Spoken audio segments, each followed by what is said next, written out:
अस्सलामुअलैकुम स्टूडेंट, उम्मीद करता हूँ आप सबकी तबीयत ठीक है।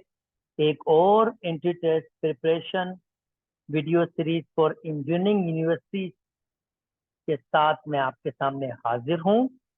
अभी तक मैंने इस वीडियो सीरीज में 21 वीडियोस बनाई हैं, जिसमें मैंने set, complex number, matrices and determinant, sequence and series, permutation combination की थ्योरीज और बहुत सारे एमसीक्यूज सॉल्व किए हैं।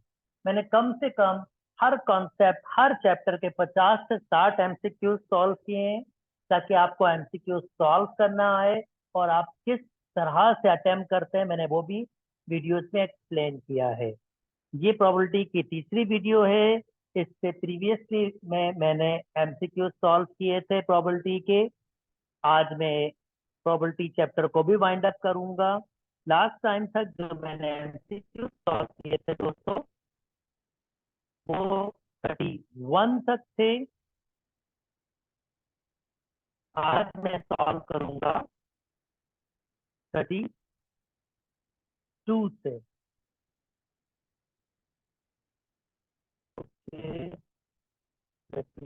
लास्ट टाइम मैंने क्या किया था?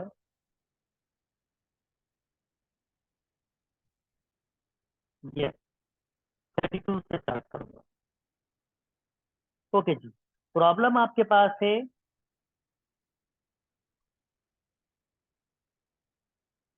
Three-person works independently on a problem. If three-person probabilities, if the respective probabilities that they will solve it are, यानी जो तीन बंदे हैं उनकी इंडिविजुअल प्रोबेबिलिटीज जो दी हुई हैं वो 1/3, 1/4 और 1/5 है, then the probability that none can solve it, इसका मतलब अगर ये एक पर्सन की सॉल्व करने की प्रोबेबिलिटी है, जिसको मैं इवेंट ए कह रहा हूं, तो अगर मैं इसका कॉम्प्लीमेंट फाइंड कर लूं, सिमिलरली ये अगर मेरे पास सेकंड पर्सन की प्रोबेबिलिटी है आपके पास वर्क करने की, और अगर मैं उसका भी कॉम्प्लीमेंट फाइंड कर लूं, सिमिलरली तीसरे वाले का भी कॉम्प्लीमेंट फाइंड कर लूं, तो ये तीनों इंडिपेंडेंट आपके पास प्रोबेबिलिटीज हैं। और इन तीनों प्रोबेबिलिटीज को अगर मैं मल्टीप्लाई कर दूंगा, तो मुझे इन तीनों के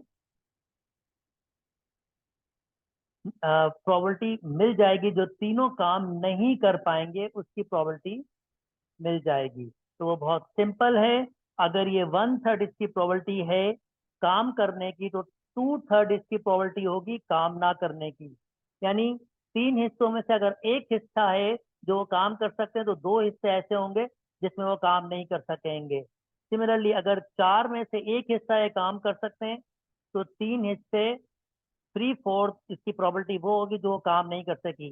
1/5 का आपके पास 4/5 हो जाएगा, आप नोटिस कर सकते हैं ये कैंसिल हो जाएगा और आंसर आपका 5 2/5 आ जाएगा, यानी बी आपके पास करेक्ट ऑप्शन होगा। उम्मीद करता हूँ दोस्तों बात समझ आ गई होगी। The probability that the event will fail to happen,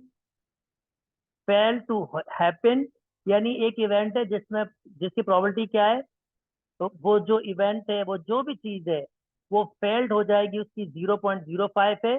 the probability that the event will take place on 4 consecutive occurrence, मतलब अगर वो आपके पास फेल टू हैपेंड है, पर यहाँ पर ये क्या कह रहा है, the event will take place. अगर ये आपके पास इवेंट टेक प्लेस करे, मतलब वो हो सकता हो, फेल नहीं। आपकी बार वो क्या कह रहा है, अगर वो इवेंट आपके पास हो सकता हो, तो उसकी मुझे प्रोबेबिलिटी, और वो कितनी दफा होने की बात कर रहा है, 4 दफा होने की बात कर रहा है, तो मुझे वो उसकी प्रोबेबिलिटी फाइंड करने की बात कर रहा है। तो पहले तो मुझे ये कहना पड़ेगा कि ये फेल टू हैपन की प्रोबेबिलिटी है, और मुझे किसकी प्रोबेबिलिटी चाहिए, probability that the event will take place, होने की प्रोबेबिलिटी चाहिए। तो यानी वो इसका कॉम्प्लीमेंट होगा।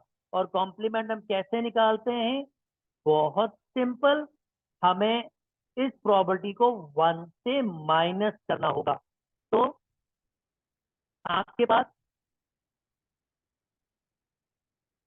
प्रोबेबिलिटी ऑफ हैपनिंग, वो फेल टू हैपनिंग था, पर ये हैपनिंग की बात है, तो वो कैसे मिलेगी? 1 minus probability of fail to happening, 1 minus probability of fail to happening. और फेल टू हैपनिंग की प्रोबेबिलिटी कितनी दी हुई है? 0.05। यानी अगर मैं 1 से माइनस कर लूंगा 0.05 को, तो मेरे पास आंसर आएगा 19/20। यानी ये प्रोबेबिलिटी ऑफ हैपनिंग है। अब ये जो इवेंट्स हैं आपके पास कितनी दफा हो रहे हैं? ये 4 दफा हो रहे हैं। इसका मतलब प्रोबेबिलिटी ऑफ हैपनिंग आपके पास, अगर एच रिप्रेजेंट कर रहा हूँ प्रोबेबिलिटी ऑफ हैपनिंग को, तो हैपनिंग हैपनिंग हैपनिंग हैपनिंग 4 दफा। तो इसका मतलब ये किसके बराबर होगा? Probability of happening multiply by probability of happening multiply by probability of happening multiply by probability of happening. इसका मतलब 19/20 आपके पास 4 दफा मल्टीप्लाई होगा। और अगर मैं इसको सिंप्लीफाई करूं और इस पे 4 पावर लगा दूं,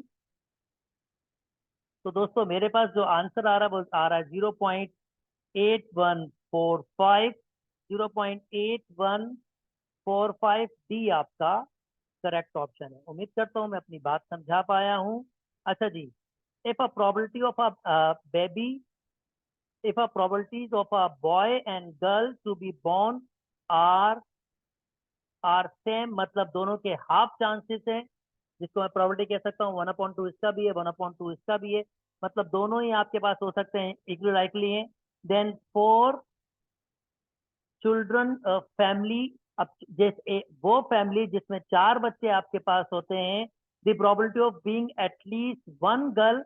अब एटलीस्ट 1 गर्ल का मतलब होगा वो जो 4 बच्चे हैं उसमें से कम एक लड़की तो होनी चाहिए। 2 लड़कियां भी हो सकती हैं, 3 लड़कियां भी हो सकती हैं, और 4 लड़कियां भी हो सकती हैं। तो ये मैंने सैंपल स्पेस बनाई है। हो सकता है बॉय बॉय बॉय बॉय हो, boy boy boy boy girl हो। और अगर आप इसमें नोटिस करें, कम से कम एक लड़की होना, तो वो कितने आपके पास हैं? इन सब में कम से कम एक लड़कियां आपके पास होंगी। एक है, एटलीस्ट 1 का मतलब 1 2 3 4, यानी 4 भी आपके पास हो सकते। तो ये जो सैंपल स्पेस है आपके पास, ये 16 बन रहा है। इसमें से 15 चांसेस हैं कि एटलीस्ट 1 गर्ल आपके पास हो, सिवाय एक के वो जो आपके पास चांस है कि आपके पास सिर्फ लड़के लड़के होंगे। तो इसका मतलब इसकी प्रोबेबिलिटी हमारे पास होगा 15/16, यानी बी आपके पास इसका करेक्ट ऑप्शन है। आई होप मैं अपनी बात समझा पाया हूँ। अच्छा जी, आगे मूव कर जाता हूँ।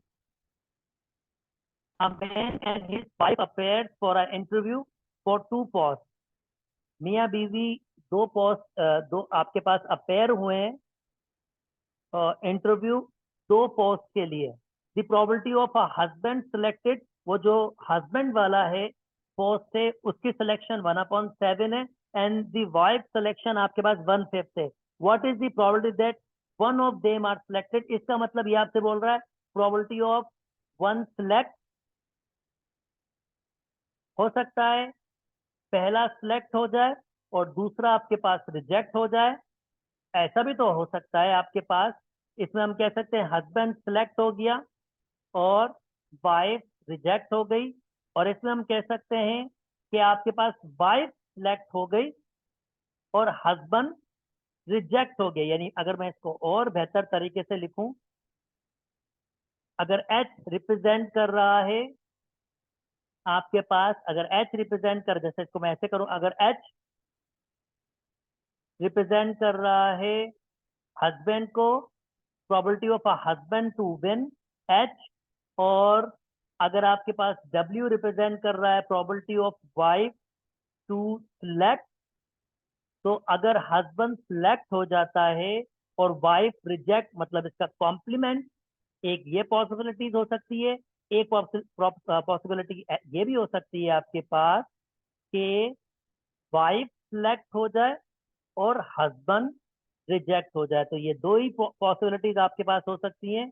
जैसे इसने कहा what is the probability that only one of them is selected, एक ही सिलेक्ट होगा, तो इसमें भी एक ही सिलेक्ट होगा और इसमें भी एक ही सिलेक्ट होगा। तो ये 2 प्रोबेबिलिटी होंगी, और ये बराबर होगी probability of husband and probability of wife complement plus probability of wife and probability of husband complement. तो प्रोबेबिलिटी ऑफ हस्बैंड सिलेक्शन आपके पास कितनी दी हुई है? हस्बैंड की 1/7 और प्रोबेबिलिटी ऑफ वाइफ कॉम्प्लीमेंट तो 1/4 तो सिलेक्ट की है, तो इसका मतलब 4/5 आपके पास रिजेक्शन की होगी। Okay, probability of selection of wife अब आपके पास 1/5 है और रिजेक्शन आपके पास हस्बैंड की 6/7 होगी। अगर मैं इसको सिंप्लीफाई करूंगा 4/35, 6/35 दैट मीन्स 10/35, 5 का टेबल 2/7 आपका आंसर होगा, 2/7 आपका आंसर होगा। उम्मीद करता हूं मैं अपनी बात समझा पाया हूं। अच्छा जी, नेक्स्ट मूव कर जाते हैं। अब bag contain 5 white 7 red and 8 black ball. एक जो बैग है वो कंटेन कर रहा है 7 वाइट 5 वाइट 7 रेड एंड 8 आपके पास। अब ये मेरे पास एक बैग है, इसमें मेरे पास 7 रेड 5 वाइट और 8 ब्लैक बॉल है। अब ये बिल्कुल जो बैग है ये आपके पास कवर है। If 4 balls are draw 1 by 1 without replacement, मतलब अगर कोई बॉल निकाली गई है, अगर कोई बॉल आपके पास निकाली गई है तो वो वापस नहीं रखी गई, वो वापस नहीं रखी गई। तो कह रहा है what is the probability that all are white, यानी चारों के चारों बॉल्स आपके पास वाइट होंगी। तो मुझे क्या फाइंड करना है? Probability of white white white white. मगर आप नोटिस करें, जब मैं पहली वाइट बॉल निकालूंगा, जब मैं पहली वाइट बॉल निकालूंगा तो इसमें मसला मेरे पास ये होगा, क्योंकि अब मैं वापस बॉल रख नहीं सकता हूं, तो जो पहली वाइट बॉल निकालूंगा उसकी प्रोबेबिलिटी होगी मेरे पास टोटल 7 और 5, ये हो जाएंगे 12 20। तो एक वाइट बॉल 20 में से निकाल सकूंगा। पर अब जब नेक्स्ट वाइट बॉल में निकालूंगा तो नेक्स्ट वाइट बॉल का मसला ये होगा, अब मेरे पास 19 आपके पास जो है, यानी अब मैं व्हाइट बॉल्स की बात कर रहा हूँ, सॉरी, 5 में से 20 व्हाइट बॉल्स निकाल सकूंगा मैं, यानी इसके चांसेस मेरे पास पहली व्हाइट बॉल निकालने के चांसेस होंगे।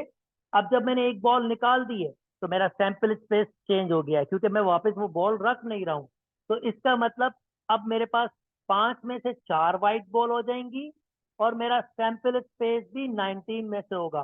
सिमिलरली जब 2 बॉल्स निकल जाएगी तो 3 में से फिर 18 और फिर 2 में से 17। और ये डिपेंडेंट प्रोबेबिलिटीज हैं आपके पास, इंडिपेंडेंट नहीं है, क्योंकि पहली प्रोबेबिलिटी दूसरे पर आपके पास इन्फ्लुएंस कर रही है, सैंपल स्पेस चेंज हो रहा है।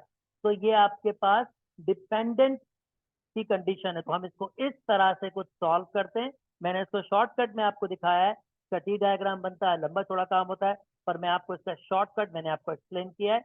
अगर हम इसको सॉल्व कर लें दोस्तों और सिंप्लीफाई करें, जैसे फॉर एग्जांपल ये हमारे पास हो जाएगा 1/4 और ये हमारे पास 2 का टेबल लग सकता है 2 टाइम्स और ये 9 टाइम्स, ये 1 टाइम्स और ये 3 टाइम्स। और कुछ हमारे पास सॉल्व नहीं हो सकता, ये हो सकता है 2/19, ये हमारे पास 1/3 हो जाएगा और 2/17। ऊपर मल्टीप्लाई करेंगे तो 4 हो जाएगा हमारे पास। और अगर मैं यहाँ से कुछ आइडिया लगाऊं,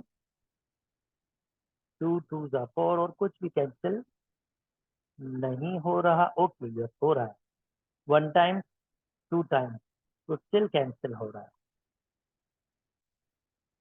तो ये 1 टाइम्स हो जाएगा, इसका मतलब ऊपर बचेगा 2। और अगर मैं देखूं जिसमें हमारे पास 2 बच रहा हो, ओके, ये नन ऑफ दीज हो जा रहा है, तो मैं मल्टीप्लाई कर लेता हूँ। 5 वाइट बॉल थी, ठीक है, 5 और 12 और 20 बॉल थी, बिल्कुल सही है।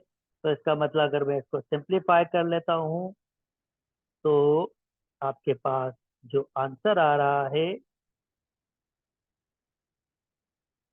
वो आपके पास है